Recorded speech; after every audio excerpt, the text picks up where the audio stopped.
our folks at is it Bridgeway?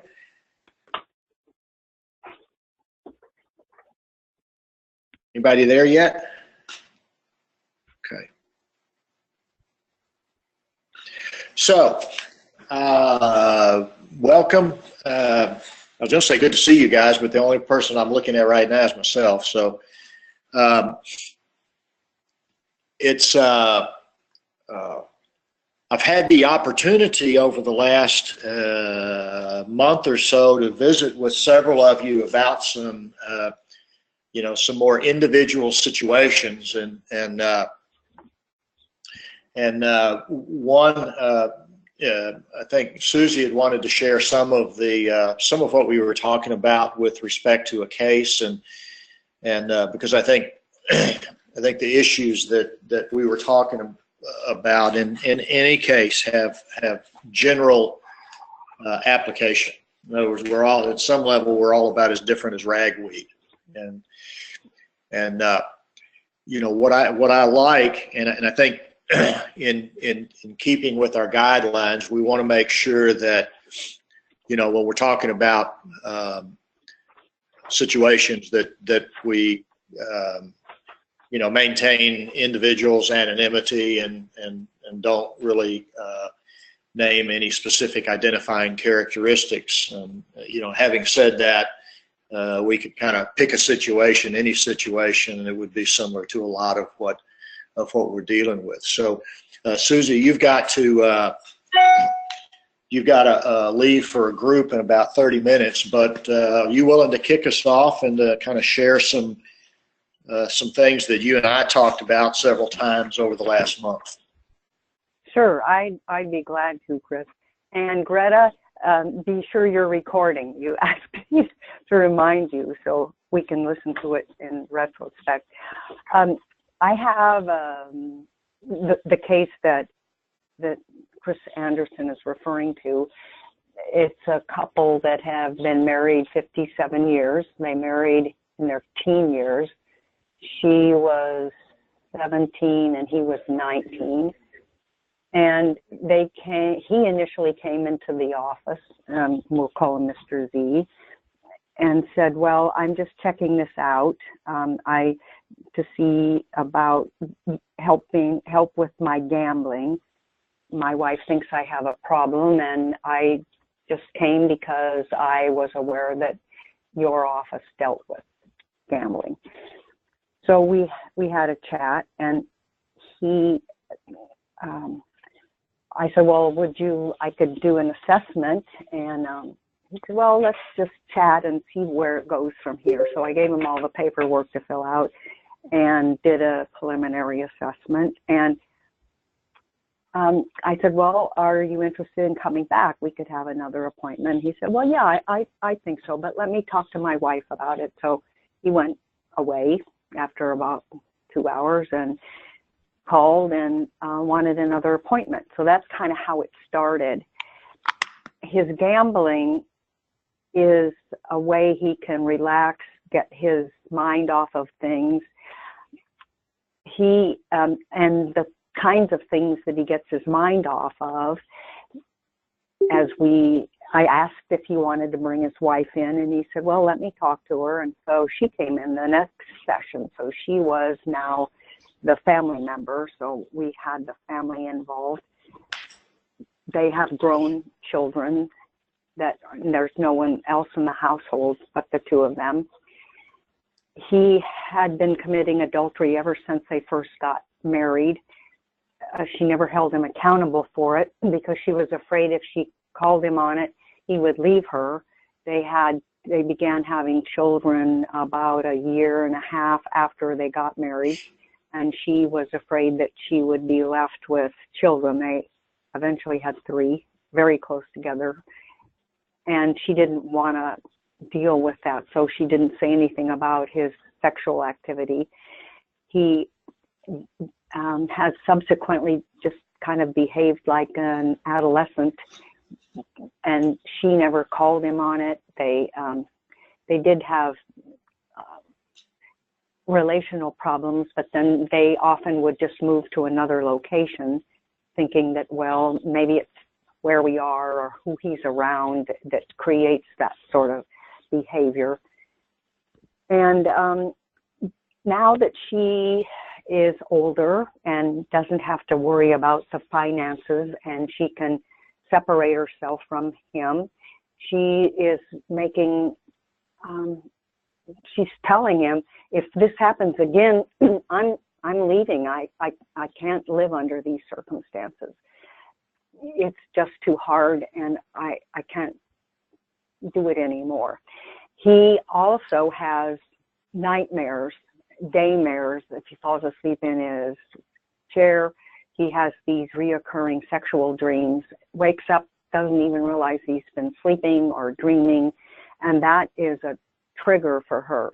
They don't sleep in the same bed anymore because he keeps her awake, and the problem about that is that he doesn't get any sleep, and then he has terrible days, and to relax, he goes out and gambles. It's a way to escape all of that problem, all of those problems. So we have a lot going on here in this family, and they look at the gambling as, well, she said, sometimes I go with him to the bar and he'll play a game of cards, and sometimes we get on the machines, and so they decided, well, I will only spend $100 a week on gambling, and if $100 a week, no, $100 a month was what they decided, that she would spend $100 and he would spend $100, and that would be an okay arrangement.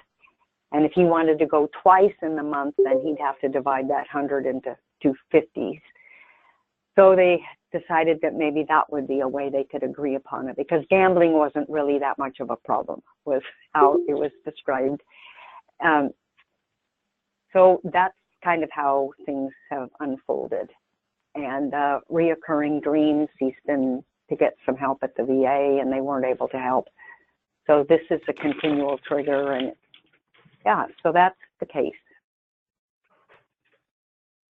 Okay, so what were some of the issues that you and I talked about, and ways that you could kind of approach this situation?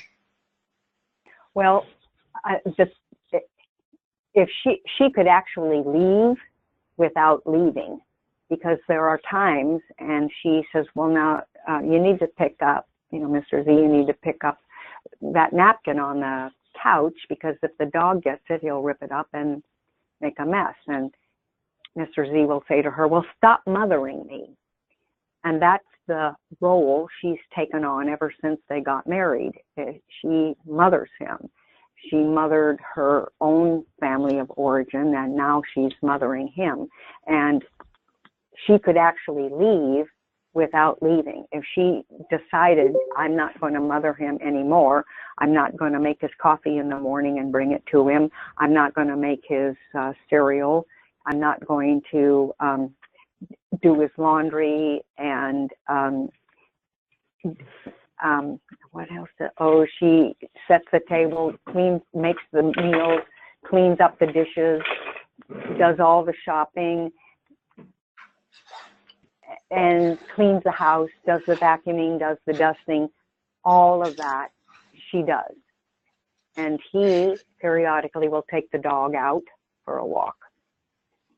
So correct, I think yeah, Susan, let me interrupt you. I think I'm remembering this. Didn't we get that because you and I had a discussion about the fact that she was making a threat, if you do blank again, then I'm leaving. Wasn't that yes. the position she was taking? So yes. The principle there is, and I think what we were trying to address is, anytime in a relationship somebody makes that kind of declaration, they've painted themselves into a corner.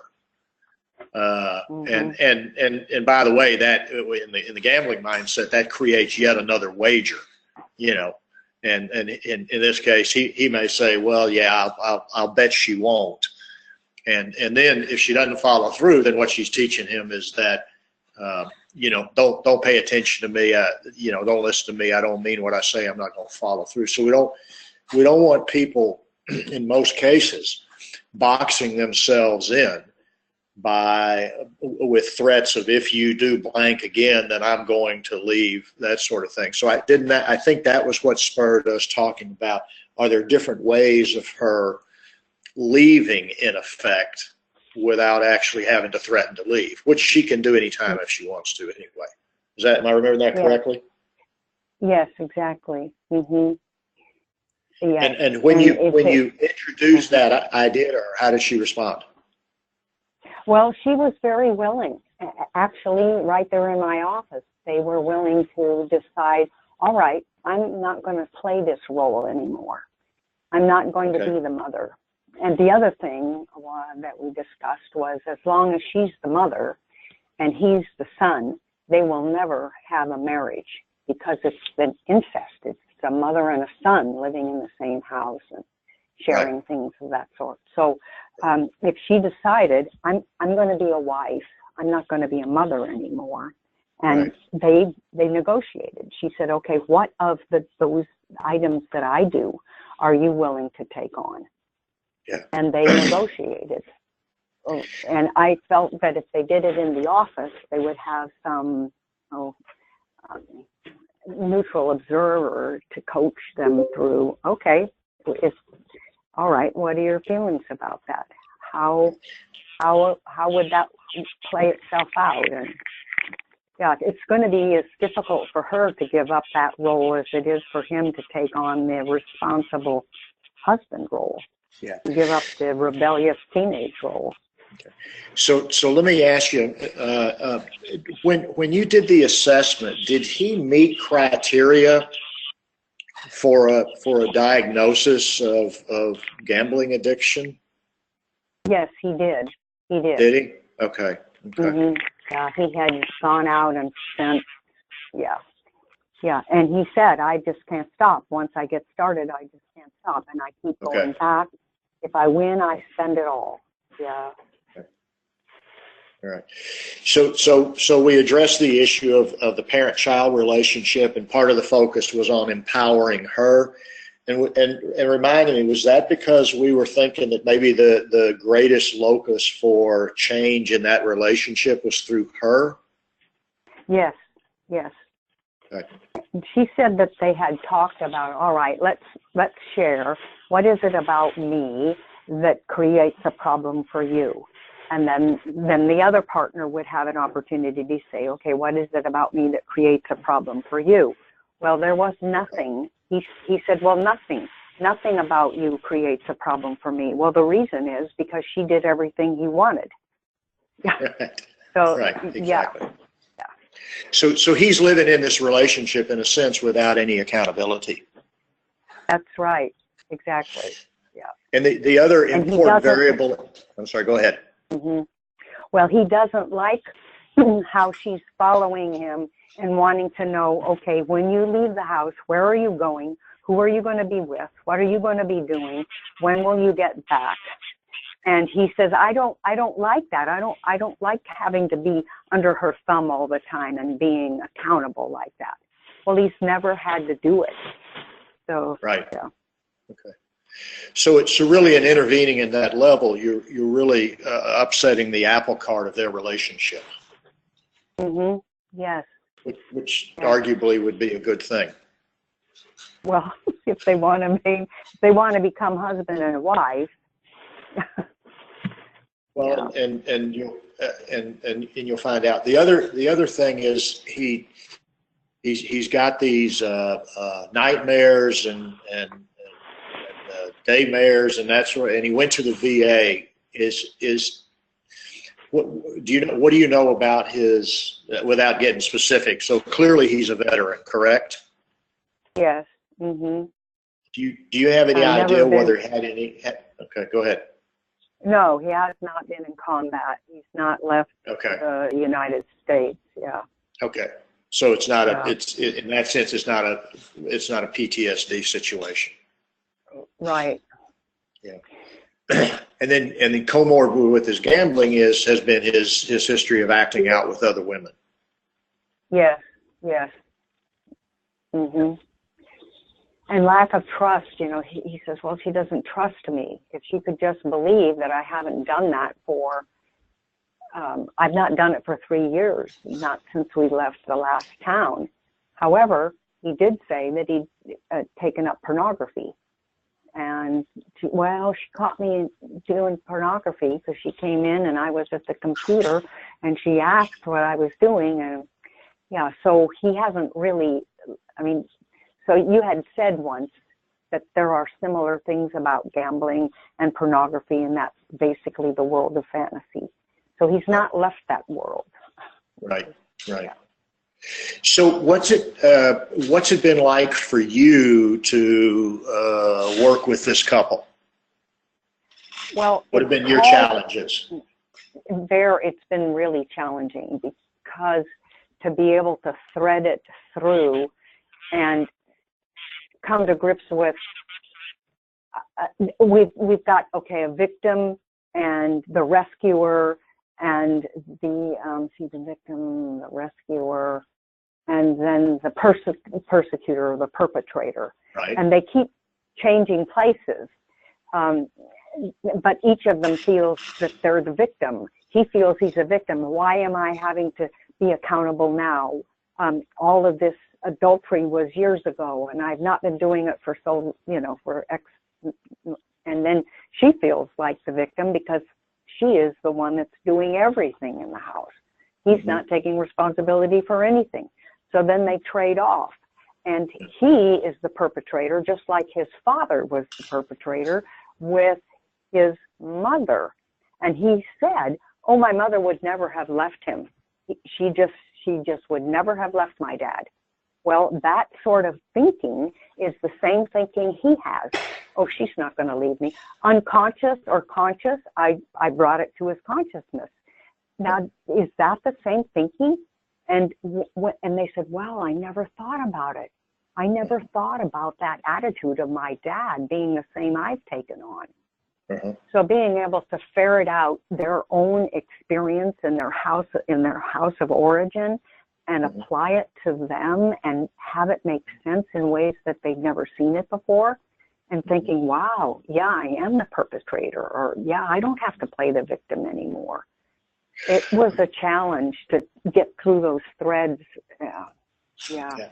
So let me ask you this: Do you have a sense that he is engaged in therapy, or is he? Well, let me leave it at that. What's your sense about his engagement in therapy? Which is different from suiting up and showing up to please her, by the way. Exactly. I get that question. I think that it's periodic depending upon the pain that he's in. Okay. Yeah. He'll engage to get rid of the immediate pain. I'm not so convinced that he'll engage for the long haul. Right. Of changing, unless it gets so painful when she leaves without leaving and he sees, no, this is not going to work. I cannot do this. Yes. I think then he'll engage at a much deeper level. Do you have a sense that she has to? Go ahead. Yeah, I think she's engaging in therapy and she's willing to do what she's able to do to restore the relationship. And if it ends up not working, I think she's committed to leaving it. Yeah, she just doesn't have the stamina anymore. Yeah. At least that's the impression I get. I also remember one of the other issues was he was kind of perplexed since he's been doing what he's been doing for however long he's been doing it, without her saying anything. Am I remember this correctly, that maybe he was perplexed that she was having a problem with him now? Yes, that's exactly right. Yeah. Yeah. And so how did that? So that was one of the essential questions that was on the table. Is his kind of legitimate question is, what's your problem with me now? I'm not doing anything different than I've ever done. Right. Yeah. Well, she didn't speak up before. She said, I had a problem before. I didn't speak up because I was afraid you'd prefer the other life to me, out with other women. And there was a point when he said, yeah, I liked it. I liked that other part. And I did leave for 2 weeks. And then I decided, no, that really wasn't what I wanted to do. So I came back. So this is historic. This is a part of their history. So her fear was that he would go out and not come back. So that's why she didn't speak up. But she doesn't have that fear and she anymore. would be left alone. She would be left alone with kids to take care of. That's right. Mm-hmm. And so she was dependent out, upon him for economic reasons. That's right. Yeah. Yeah. And it's interesting, his opinion about the role of gambling. The last time he went out, he gambled thousands. And when he came back, he told his wife, well, I had to get it out of my system. He brought flowers. He brought a card. He was gone for about a week, and apologized, and that all felt good to her to be doted on, flowers and a card. But the comment about, well, I just had to get it out of my system. And yet also a following comment a couple of sessions later, well, it's not really a problem. We've agreed on spending $100 a month. And I said, well, that's 52. No, it was $100 a week. 52 weeks. Right. Yes, it was $5,200. I said, that's a lot of money. Well, we can afford it. Well, okay. What about the vacations that you want to take, the cruises that you want to take? It's just kind of all. Yeah. The fantasy comes up, and $5,200. Well, that's, we can afford that. So, yeah. So what do you do with that one inside of yourself? Yeah. What do you say to yourself about that? Personally, I think it's a lot of money, and I have a hard time saying, you've got to be kidding me. That's a lot of money. You could take a wonderful trip. And they are planning a trip to go down to Mexico. Okay. I can't interject my own bias. Well, but you actually, but you did when you said that's a lot of money, and I think that's the temptation. Right. So one of the pieces of this that I think it's necessary for us to learn is to get out of our own pocketbook when we're dealing with gamblers. And you almost have to become immune to,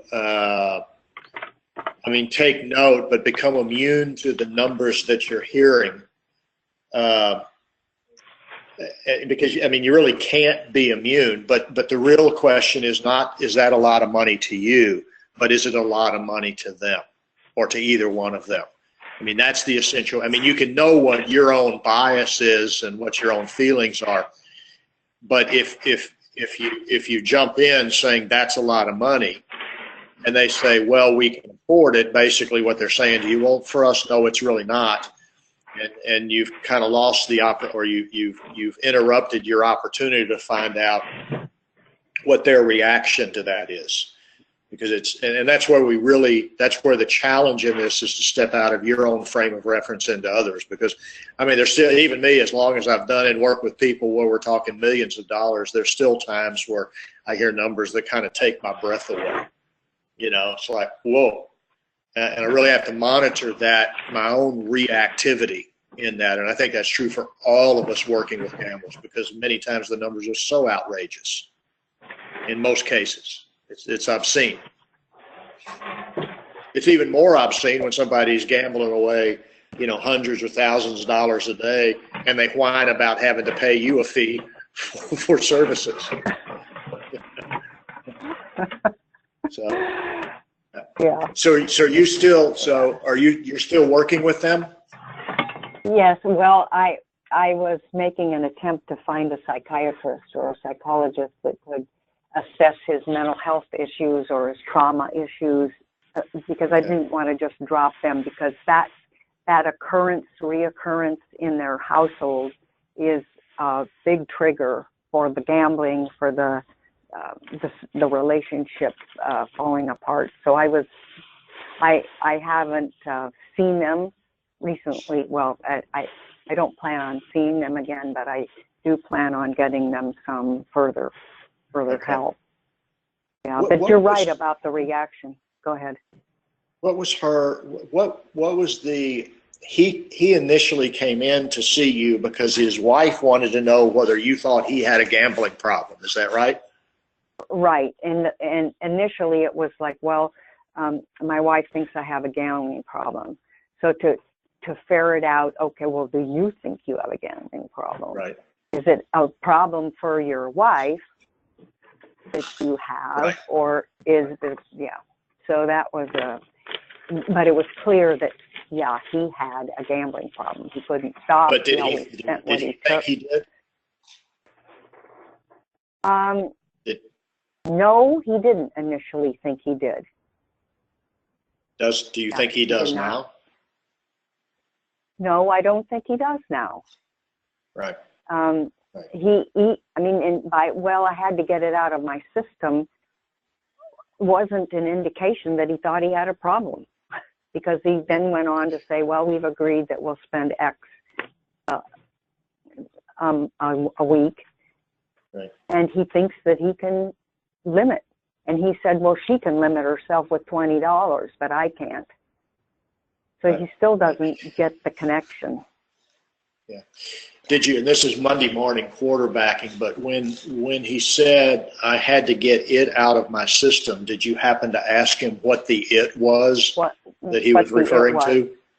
Well, it's a good question, because it occurred to me that I didn't ask what was it. Yeah. Right. Yeah. And that's under the heading of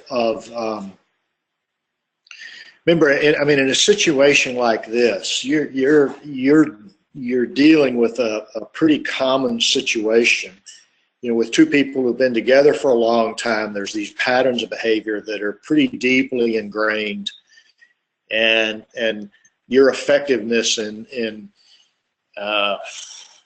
inviting them to be in a different place is probably somewhat limited, unless one or the other of them is really motivated to do something different.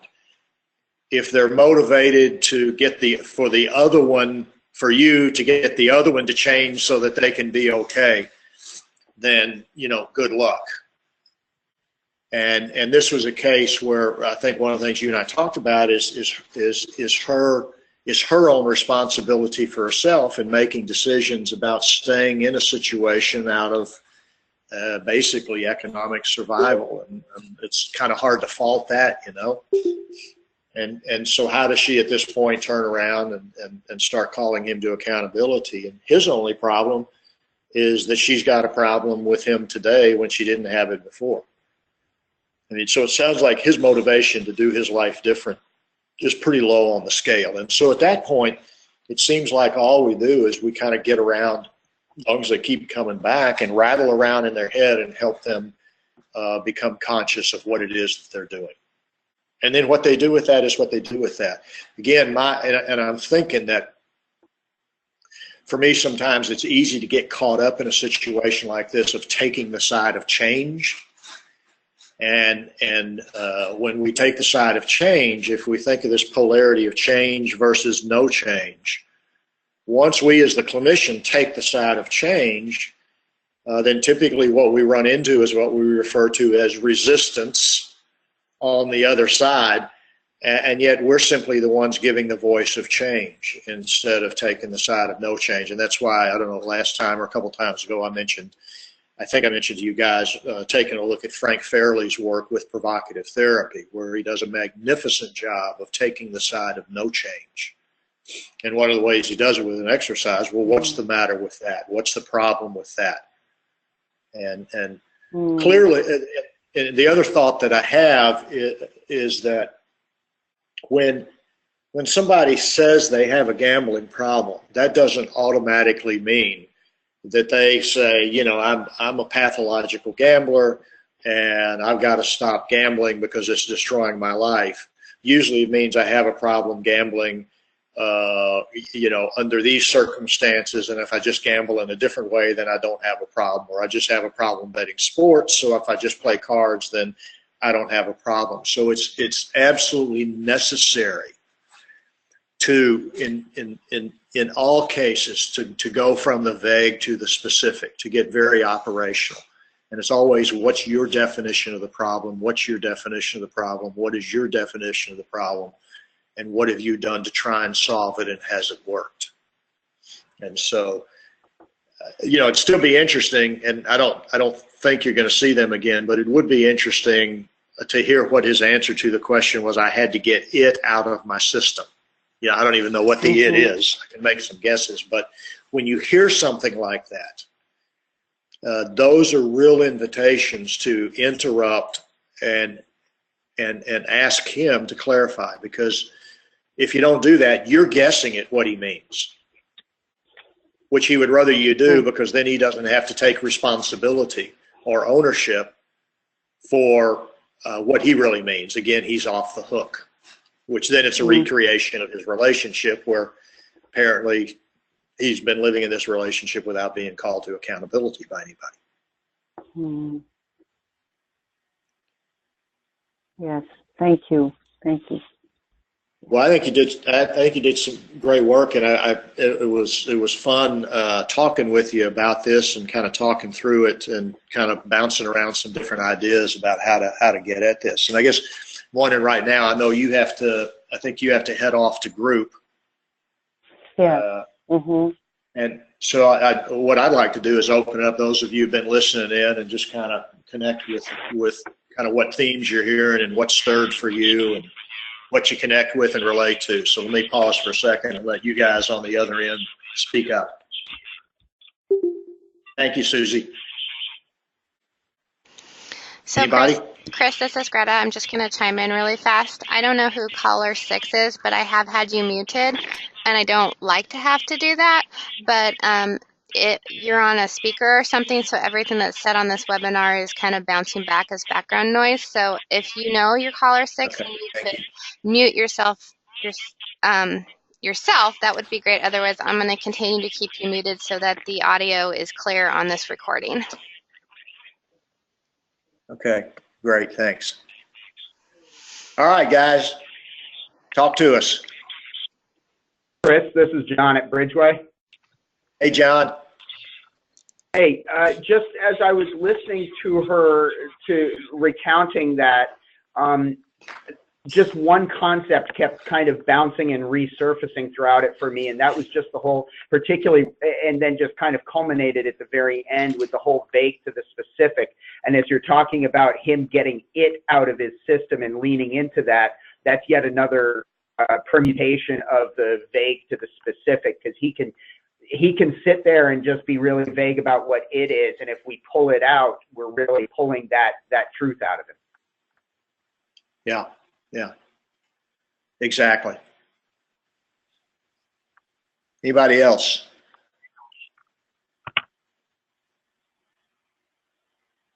Mary Lane, you there?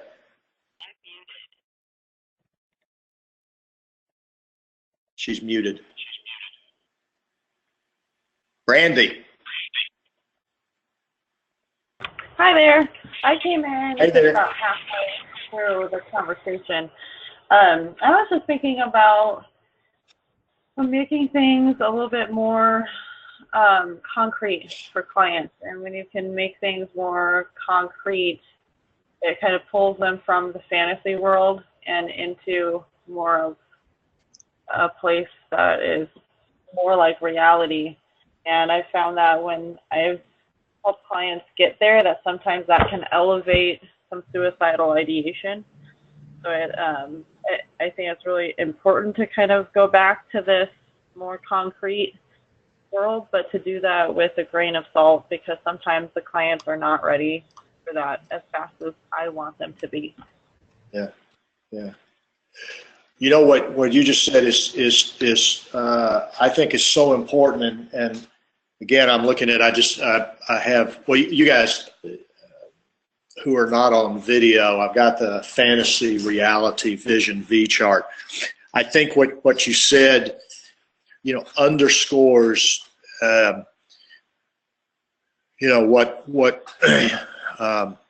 what we've been talking about for many, many years, and that is that when you invite them to be more concrete or more specific, then you're absolutely right. The closer to reality we get, which is inviting them out of that fantasy world, and I think I heard you say your experience is that suicidal ideation increases. Did I hear you correctly? Yeah, that's right. Okay, which is exactly what happens, and it's one of those things that I would say that well, first of all, you're absolutely on target with that, and that's in a strange way. Actually, that's really good news. That's exactly where we want it, because if what I think you guys have heard me say probably a number of times is that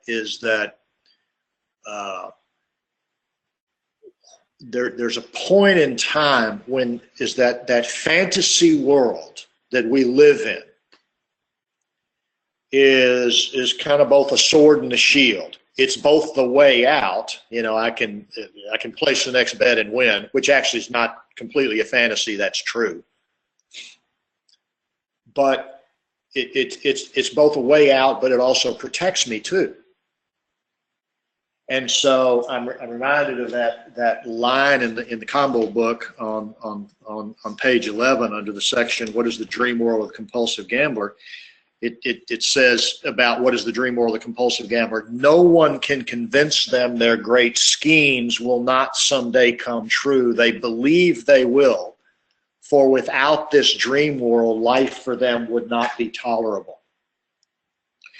And so what you're doing is we're inviting people to step out of that dream world and face the stark reality. And it's a place where, and I'll use this language a lot with people, is that there is a death that needs to take place here. You're invited into a death so that something new can happen. And this is where, in my mind, the V chart as a visual really comes in handy, because I can say to somebody when their level of despair might increase, the difference is they're not doing it alone. The difference is they're doing it with us.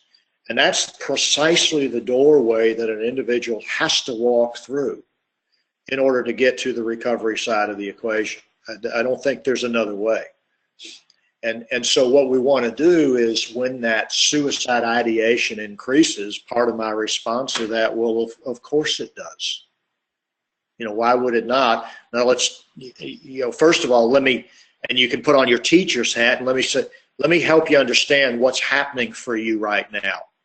When you're gambling, what are you thinking about? What are you not thinking about? What do you don't have to deal with? What do you all of that. So we underline the component of the gambling that is the defense, that's the drug, that's the escape, and say, okay, if you don't have that, then you're kind of left having to face and walk through the reality of the very realities of your life that you don't want to. And so there's a part of you that says, I don't want to do this. Maybe it'd be easier if I just turned out the lights.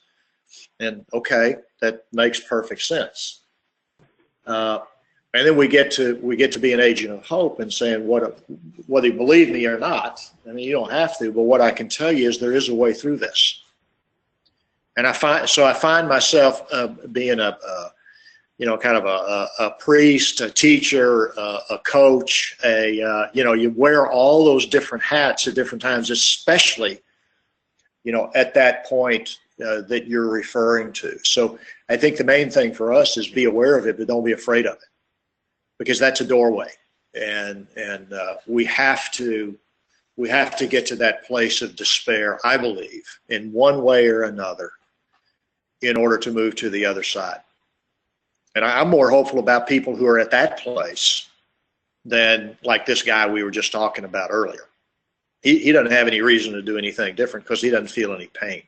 His only fear maybe is he might think his wife might leave him, and he's afraid of that, but he's got an open wager that she's not going to go anywhere.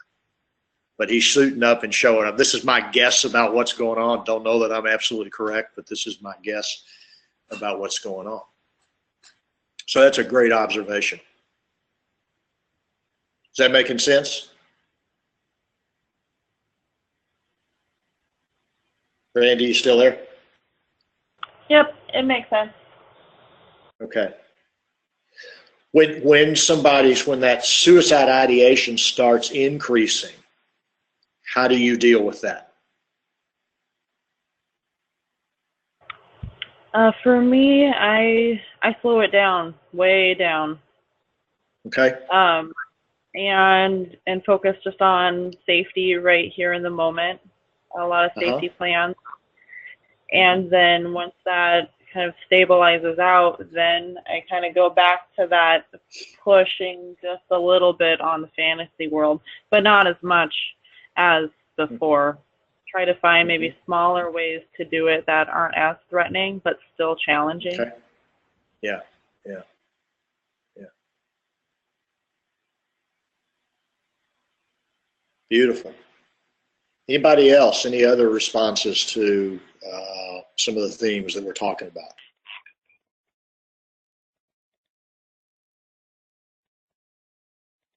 How many of you work with couples? I do. Okay. And who was that just said that? Trent. Okay. What are the challenges? I mean, was there anything that you were hearing that that resonated with what you're working with? Well, I know when I work with couples, one of the biggest things I like to do is get kind of, because oftentimes, like you said, especially if the spouse is also, there's the infidelity within the relationship, the spouse is kind of in that fantasy world. But really in session, I like to use a little bit of emotionally focused type therapy with trying to get the understanding of truly what are the feelings that are going on. Take a look at who's the anxious pursuer in this particular aspect, which, in this case, it sounds like the wife at times is that anxious pursuer taking on that motherly type role as he kind of identifies it to be. So really taking a close look at that, and then also really kind of starting to take a look at how he's interpreting things and the meaning that he's putting with things. That, of course, she says that it bothers her, but he's like, well, it's been okay for so long. So really kind of stepping into that and helping see where's that understanding or that miscommunication in the understanding, because, they can both be saying the exact same thing, but each one of them will have their own meaning and interpretation of what it is the other one's saying, which then, of course, makes them both upset in that particular aspect. Yeah, yeah. So your strategy is really to help them give a name to kind of what their internal story is about what's going on. Yes. Sounds like. Yeah, and then seeing where the meaning is lost between the two of them, because if she's sharing that it's bothering her and he's not quite understanding what that means, then really kind of starting to go deep there, listening to, and then kind of helping them both realize how to identify certain words, and then really kind of gain that meaning from it. Because I know when I've done the couples counseling in the past that have seemed to be pretty successful, even in the gambling aspect about it, that seems to be really good. It's exactly sitting there and just kind of oftentimes helping them understand what meanings of certain words or importance, that, of course, because he's in such a fantasy world with everything just being okay, that she can repeat something 1,000 times and he'll never ever even realize it's been repeated. So kind of helping him kind of be mindful of those. Yeah, yeah. What about the issue of trust? How does that manifest in couples work?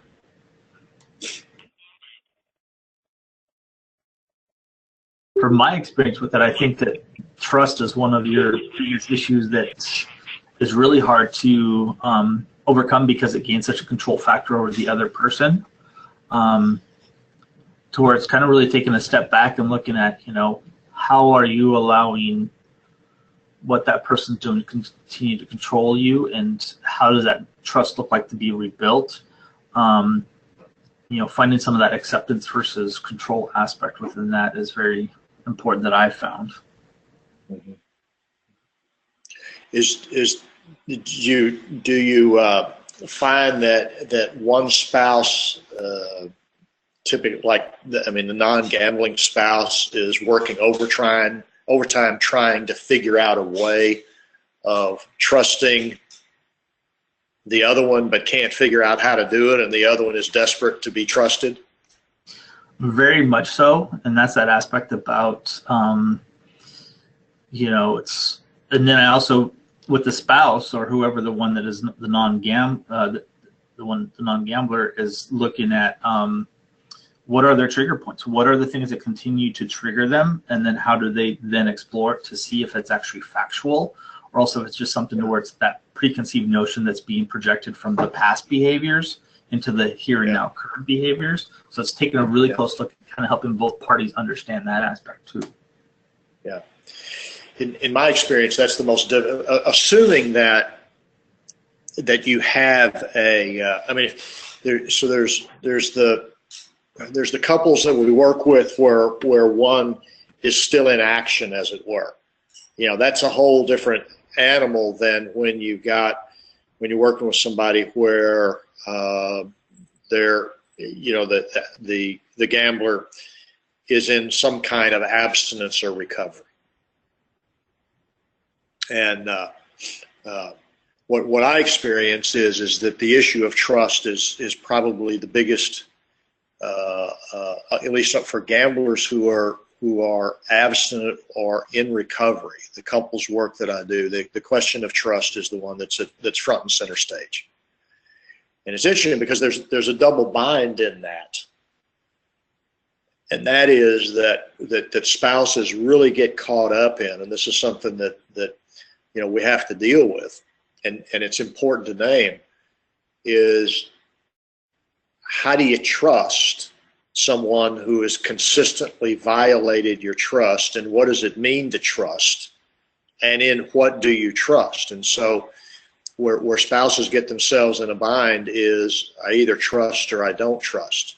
And if I don't trust you, then we can't have a relationship. How can we have a relationship if there's no trust, but I can't trust you, but I need to trust you so that we can have a relationship, but I don't trust you. So now what do we do? That sound like a familiar bind to you guys that you hear? And one of the starting points is to really get in and roll around in that question, because it's fundamental, because the foundation of most relationships anyway is built on trust. And in the midst of the addiction, there's a crack in that, or the Grand Canyon through that foundation. And so how do you repair it? And so the question what we want to do with trust is reframe the question, and it's not trust or not trust. It's in what do I trust? And I will tell you, most addicts in recovery who are involved in 12-step programs will say one of the reasons that I keep going to meetings is because I don't fully trust me alone with alcohol, or me, I have a pathological relationship with alcohol. I have a pathological relationship with gambling. I have a pathological relationship. And so one of the reasons that I work a program of recovery is because I'm saying in and of myself, I don't completely trust me, and I rely on a community or my involvement in a recovery program to help me stay in recovery. And so part of what spouses mean when I want to trust, I got to trust, is that means I have to know what the future is. I've got a couple I'm working with right now that is really, really stuck in that place. The guy's been clean for 3 years. There's no evidence he's been gambling. He's very involved in GA, and anytime he doesn't tell her exactly where he is and what he's doing, she says, "See, I told I can't trust him. I can't trust him. I can't trust him." And in order for her to feel secure in the present moment, she's stuck in this belief that she has to know exactly what's going to be happening tomorrow, which none of us can do. Well, we can't do so. So the question of trust is one of those that is huge in a relationship to deal with, and it's a challenging one. And especially if you have a spouse, depending on their history, that comes from a family where there was a lot of mistrust and a lot of violation and betrayal, that was one that's difficult. And when guys come in and they say, "How long is it going to take for my wife really trusts me, or my spouse or my partner really trusts me?" I'll say 5 years. And initially I was throwing out 5 years just because it sounded good. What I discovered over the years that seems to be kind of a good number. It makes sense. All right, who else got some thoughts? Somebody.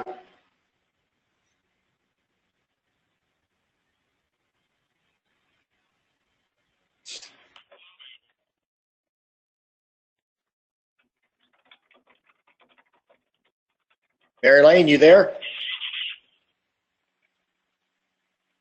She's on my list. Jose, Jean, Danielle. Any of you guys there? Yeah, I'm here. Okay, who's that? Oh, I'm sorry. This is Jean. Jean, how are you doing? Pretty good. Beautiful hair. Yeah. Any thoughts? Well, I've been listening carefully because I don't have a lot of family members come in for treatment. And so I just happened to have recently had a man and wife, both problem gamblers, that came in, and right now it seems like the biggest thing, they don't seem to have had as big a problem stopping gambling as he has relapsing on meth and alcohol. So that's been kind of a struggle with them. And when you were talking about mother versus wife, that really struck home with their situation. Yeah. Because she'll come in, and at least once a month, at least, she has packed all her stuff with the intent to leave, but she has no friends or family in the area. She has no place to go, but she just feels compelled to pack her stuff and tell them she's leaving, and we keep working on, that line in the sand and moving it, and yeah. Did you say meth, like as in crystal meth and alcohol? Yes. Man, you got your hands full with that. Yeah, and most recently, actually, in the last few weeks, he's added marijuana to it. So. Ah, okay. And what is man, those are tough ones to do. I tell you what, is meth as big a problem out in Oregon as it is around here and a lot of other places? I mean, you guys seeing a lot of that? Yeah, it is. And actually, one of the things that's really emerged in the last year on my caseload that I had never had before is heroin. Almost every referral I get from the jail, it's someone that's in there for some heroin-related charge. Yeah. And what do you? How? I don't know how to ask this question. How successful? And I use that word advisedly. Do you feel in working with these folks? And or what is their motivation to do anything different? Well, I think that for the first time since I've been working in this field, there is kind of some external motivation by POs and drug court. Yeah. And so they're more prone to stay engaged than they do on their own. I mean, it's not, sometimes it still takes me making phone calls and emails put the pressure on the PO to remind them, because people still minimize gambling as part of it. Right. But they seem to be making some movement in that, and I think that's where the greatest growth is beginning to show, is with community partners. Yeah. Yeah. Well, it also kind of raises the question of how do you, if we consider the proposition that pain is one of the great motivators to change, how do you help people who are on painkillers get to that place? I don't know. I don't think there's anything easy about it. No, And I'm not, and certainly, I'm certainly grateful that I'm not in their shoes. yeah. But there again, the pressure that they get elsewhere to stay clean, helps, I think, help you work with someone that's a bit more present than not, or than in the past. Yeah. Yeah. Huh. So what's your strategy? I mean, with people so you're working a lot with people who are court ordered, is that right? Yes. It's usually Okay. between the drug court coordinator and the probation officer and the corrections substance use counselor. So what's your intervention? I mean, what's your strategy with these folks who are there because they got caught, they got busted, and they're complying with some power greater than themselves externally, which is fine. I mean, at least they're there. But what's your strategy with them? Just out of curiosity. Oh boy, strategy. I think one thing is trying to keep them connected to some kind of supports and getting some, it seems like survival is the first thing for many of them. Survival as in homelessness or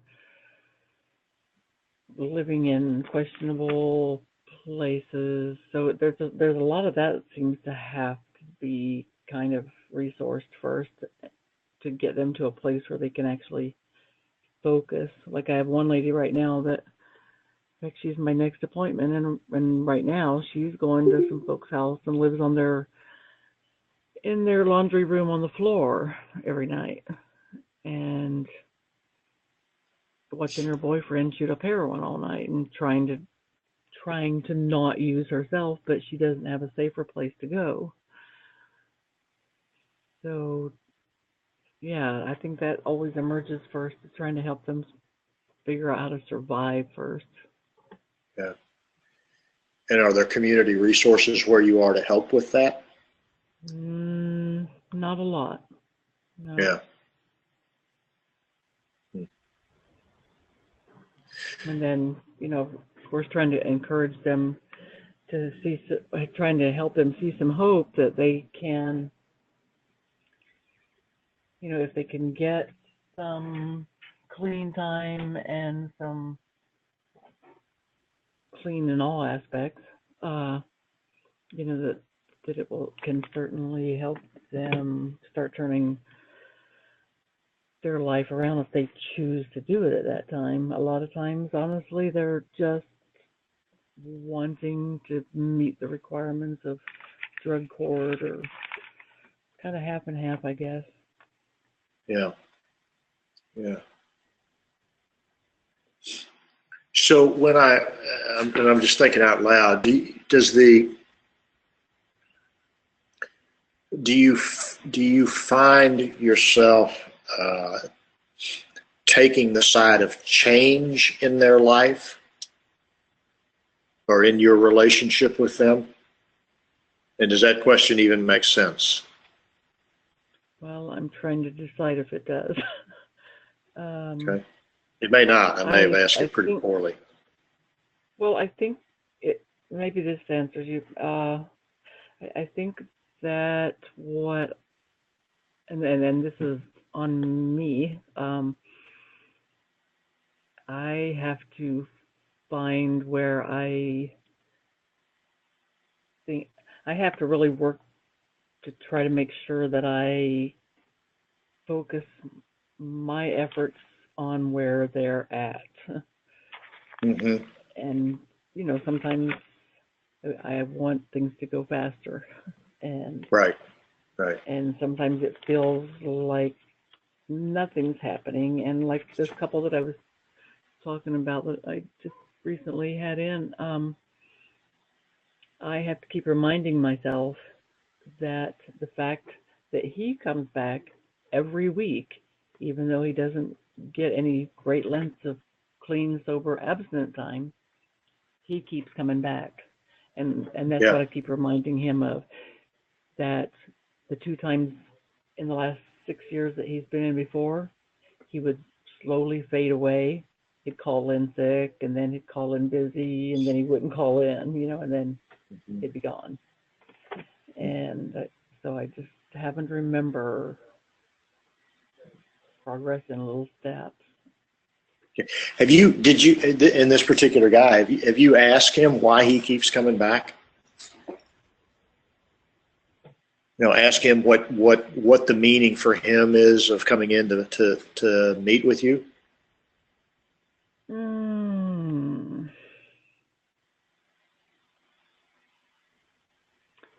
I don't recall asking him that directly. I remember when he first came in, he came, interestingly enough, he came in kind of like he was almost coming to confession or something. And he came in and he said that he decided that he needed to be honest for the first time. And he said, I got to tell you, the last 2 times I was here, I was using pain pills. I've used pain pills for 8 years, and just recently switched from pain pills to meth in the last year. And you are the first and only person that I have said that to. And so then our next step was working on, okay, so where are you going to go with that now? And it was talking to his doctor then, and then talking to a psychiatrist. So he has taken those steps of, I know I've gotten away from your question, but I guess I didn't answer it. Well, I don't know. Maybe you did. I mean, I'm kind of wondering because it's. I mean, I'll tell you kind of a connected. I can't remember whether I told you guys this story, but I'd forgotten it, and for some reason remembered it. I don't know, a few weeks ago in some context. There was when I was, this is years ago when I was in Chicago, there was a guy who came in to see me, and he said, first thing he said to me, he said was, well, you know, I mean, I guess I said, you know, why are you here? Or, you know, kind of whatever it was that I said about why are we meeting today? What's the problem? Or however it was that I asked him that. And he said, well, my mother told me that if I came to see you, then she would pay off my credit card bill. And I said, okay, well, then, okay, nice to see you. Have a nice day. and he was like, his eyes started bouncing. He said, what do you mean? I said, if I understood you correctly, you told me that if you came to see me, which you have, you're seeing me right now, here I am. If you did that, then your mother would pay off your credit card bill. So you can go home and you can tell your mother that you saw me and now she can pay off your credit card bill. You know, I took him very literally.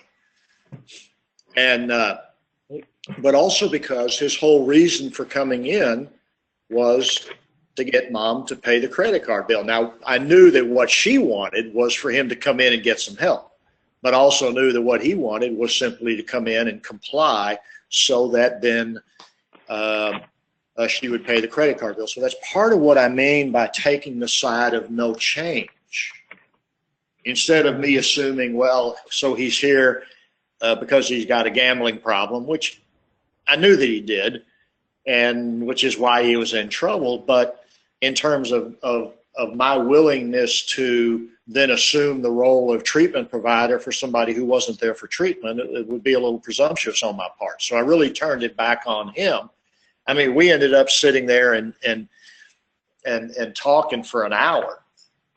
Yeah, you know, because his mom was paying me, you know, for my time, but it was really all along the lines of kind of what's your problem and, you know, what's the problem here? You've got, I mean, and so what he did was he protested, and this gets back to this polarity of change versus no change.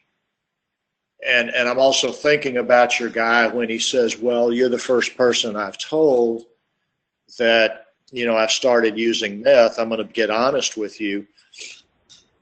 You know, you know, if we really slow down, which I think is the kind of way to take this is, so, well, okay, so you've gotten honest with me about that. So, you know, what does that mean to you? And what do you, I mean, is that a good thing? In other words, instead of, what I want to do is play hard to get as the clinician in a situation like that. And because he's in and again, I'm just thinking out loud here, but relationally, the question always is, how do I find a way of getting inside and helping this person? And I want to really keep the focus on, because I don't know, I mean, I don't know what the significance of him telling me that he's been lying to me, and, you know, which I have a lot, you know, well, I want to be honest with you. You know, one of my responses to that is, well, okay, but, you know, you really don't have to. Now that kind of messes things up a little bit. You know, when you know, it's up to you as to whether you want to be honest with me or not. Right. And see what that does, that interrupts me as an object of their projection, or however it is in their conscious or unconscious they're using me. What I want to do is try and find a way of naming that and interrupting it. So the question then would, for somebody like this, is, you know, our question in our own mind, however we ask it, is what function does it serve you? What does it do for you to be honest with me about your meth use? I have no clue what his answer might be. Do you? Well, I don't recall him, like I said, I don't recall asking him that specifically, but my take on it is that over the past few months, he came in, I think, at a different place as far as realizing his life was so totally out of control. Yeah. And that's why they had both access to treatment, because they just both realized that, you know, we have just really, really, really messed up. And she's doing quite well in her recovery, except for as far as their relationship and what's going on with his not changing, and she has a real problem with him not changing. Right. So that's the focus with her, but with him, I think it's hoping that he does. It's like he wants to stop, but he doesn't want to stop. Right. Right. And because it's definitely doing something for him. Right. And with him, most of it is because of depression, that he finds the message attractive. Right. So we focused on the psychiatrist and all, you know, all that, taking care of those needs. But anyway. But relationally with you, he does have that. He wants to stop and he doesn't want to stop. That's that polarity inside of him of change versus no change. Right. He's got that debate going on. And what I learned from Frank Fairley years and years ago about that debate is that if we allow ourselves to get caught into taking the side of change in that debate, it's his internal battle, then that leaves him with the side of no change. And what Frank discovered, and that was the genius, I think, in his work, and again, this is Frank Farrelly, Farrelly, and provocative therapy. Or the paradoxical psychotherapies that really came out of the Milan group and out of the field of Gregory Bateson and his work and some of the great family therapy pioneers is, in the paradoxical psychotherapies, is if we take the side of no change, then it frees them to give voice to the side of change. And for an example like this, I mean, we don't know exactly why he's saying this to you. Maybe it's I'm gonna get honest with you, and I'm hoping that if I get honest with you, then maybe I can change. Or I'm getting honest with you by way of saying, okay, there I've cleansed my soul. Now I'm free to go back. We don't know what the meaning of that is, but I think it's really important, especially because I hear this a lot when people come saying, I need to be honest with you. I haven't been honest with you, and I'm so sorry that I haven't been honest with you. What they're telling me is that, they're making it a relational issue. And again, I may say, well, I appreciate you being honest, but this really, you've not, just to let you know, you have not offended me at all by not being honest with me. That doesn't affect, that doesn't impact me one way or another. Now, if you want a relationship with me that's built on honesty, then great. But who are you really hurting with your lack of honesty, as it were? So you kind of jump in the middle and you roll around in that. And the question in that debate is, well, why would you want to stop using? It's working for you. That's what I mean by taking the side of no change, and that's a scary. Why would you want to stop gambling?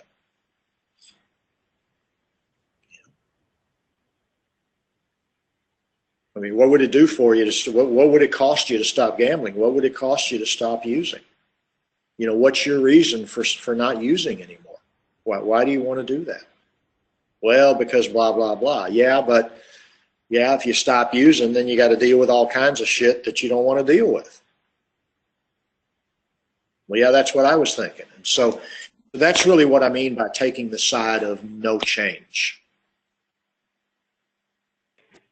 And what Farrelly discovered is a lot of times people would take a flight into health. Now, this is may sound kind of crazy to you guys, but I think in situations where somebody is really stuck in a place, then it kind of makes sense to look at altering our strategies, kind of how we, instead of walking through the front door front ways, we find the way of walking through the back door backwards on our hands and knees and standing on our hands and standing on our head. Kind of like we have to turn things inside out and upside down in order to help them. In other words, we help them by being unhelpful, if that language makes any sense at all. Is that confusing, or does that make sense in a strange way? Yes, it does. Because I kind of relate it to some of my sarcasm and some of my sometimes I step out on the ledge and say things to people that they just have to see where it falls, and what you're saying kind of resonates with that. And when you do that, what do you notice happening?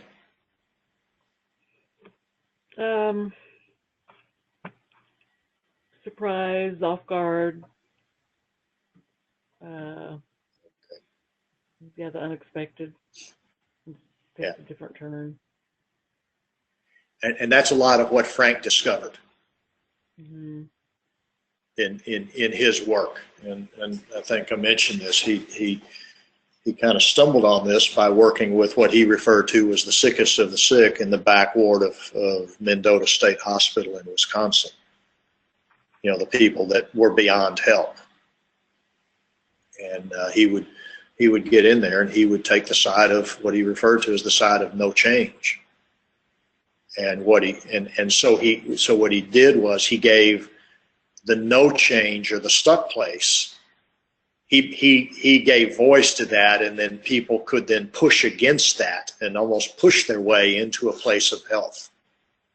So what I'm saying is, I think it's really, really important for us to be aware that with everybody that we're working with, there's a voice of change and a voice of no change. And historically, we've taken the side of change as the clinician, and when we run into no change, then what we do typically is label that as resistance. Right. And it's not. It's just that we become the externalization of their internal voice of change, which they're resisting inside themselves anyway. So step into that polarity and take the other side. Okay. Any other thoughts before we go ahead? Yeah. Oh, I was just going to say that I was sitting here trying to think of the word that I was looking for when I said sarcasm, but I throw in the absurd out there. There you go.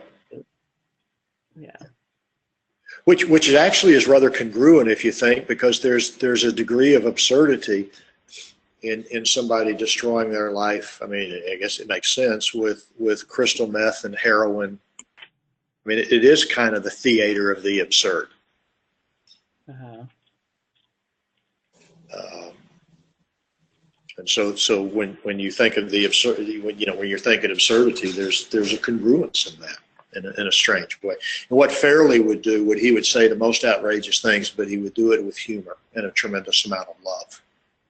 And he would also use physical touch, which in this day and time, I guess, becomes problematic.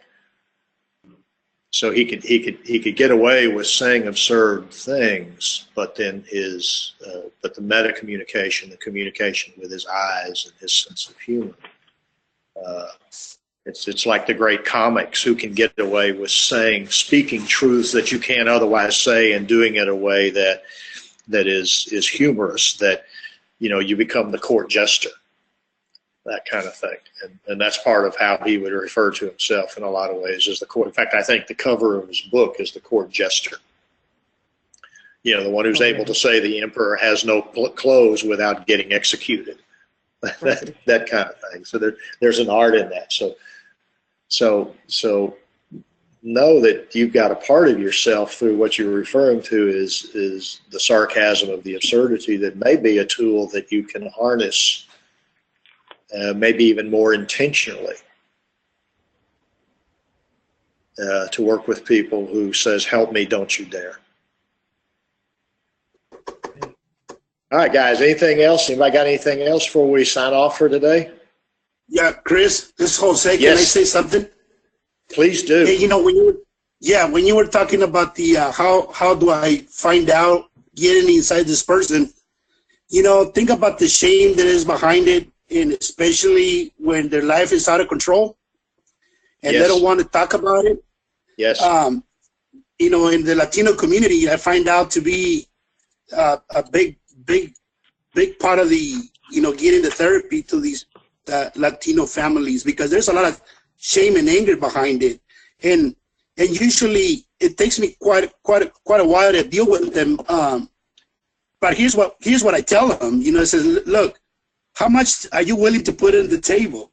And they're like, okay, so what do you mean? I say, the more you put on the table, the more you're going to get out of this.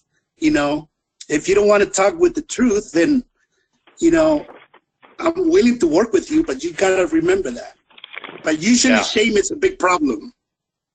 Well, you're absolutely right, and I'm really glad you brought that up. And I got to tell you, that is, that's so true across the board, and obviously it manifests itself in a little bit different ways in different communities. I mean, to your point, I met with someone for the first time yesterday who was who was Muslim from Pakistan. He was born here, but he's part of a small sect of Islam that he said was like a direct descendant of the second important imam below Muhammad, and I'm still kind of researching that. And he's gotten himself in trouble by borrowing. Of course, in that community, gambling, drinking, sex outside of marriage are all prohibited. Doesn't mean it doesn't happen, but Right. but Yeah. and he's got himself. He owes like $80 or $90 or $100,000 to people in the community that he's lied to about why he needed the money. And it's in a close community like that, there's a lot of helping each other. And so one of the things that we started talking about yesterday, the very first time, was the shame that he felt, and the image and the shame of his family and that sort of thing. So you're right, it's a huge issue. But it sounds like what you do is you name it right up. You name it. Yeah. Thanks, Chris. Yeah, beautiful. Thank you for that. Yes, What were thank you you. gonna say? Anything else? Yeah, and I think, I mean, to your point, with the lying again, if we know if we're working with addicts, they're lying. And I know a lot of clinicians that I've worked with over the years are insulted when they find out the person that they're working with has been lying to them. Well, you know what? Don't take it personally. Don't make it about you. Do not make another person lying to you. In other words, if they have a gambling problem, they're lying. First to themselves, they're lying to you. They're withholding information. Just accept that goes with the territory, and don't make a big deal out of it. I mean, my position is, look, you get to decide. So, see, the way you defuse that, and I'm guessing that you do this already kind of by what you said in a way that makes sense. But the message is, look, it's up to you how you want to use our time together.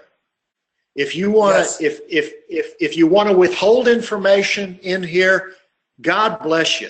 Withhold whatever you want to withhold. Now, what's weird about that is that creates a therapeutic bind. In other words, I'm giving them permission.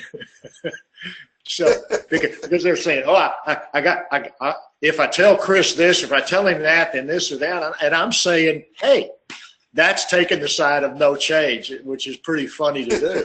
So, you know what? You get to decide what to withhold and what not to withhold. I'm not going to spend any energy trying to figure out what the truth is. I remember my old friend Rob Hunter in Las Vegas. He used to say, look, I'm too old, I'm too tired, I've been doing this too long to try and figure out whether or not you're telling the truth. So I'll tell you what, going forward, I'm just going to make the assumption that everything you're telling me is true. I mean, that's another way to do it.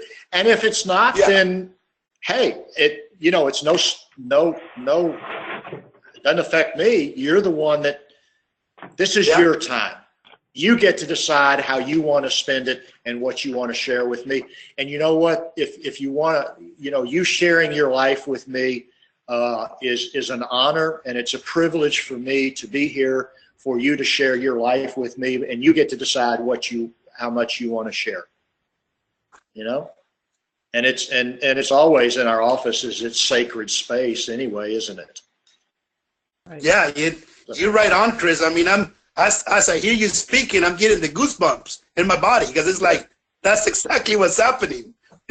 Yeah, exactly. And so we give them permission to do that. And guys, do not take somebody lying to you personally.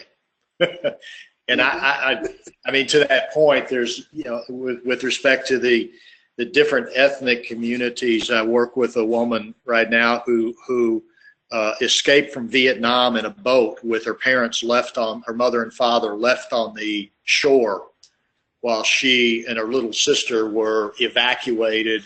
And I think there was even a little cousin who was born premature, and they carried on the plane in a shoebox of all things. And so, she's got a gambling problem here. And she sat on my couch yesterday, and she said, I'm so sorry that I lied to you. And so, and so we talked about the relational component. So I became one more person for her that she had let down to prove to herself what a worthless piece of shit she was. I mean, that was part of what the deal was. So we got to talk about that, and it's disarming when you say, you know what, it's really okay. You know, you can lie to me as much. If you can lie to me as boom, because I'm not. You're not.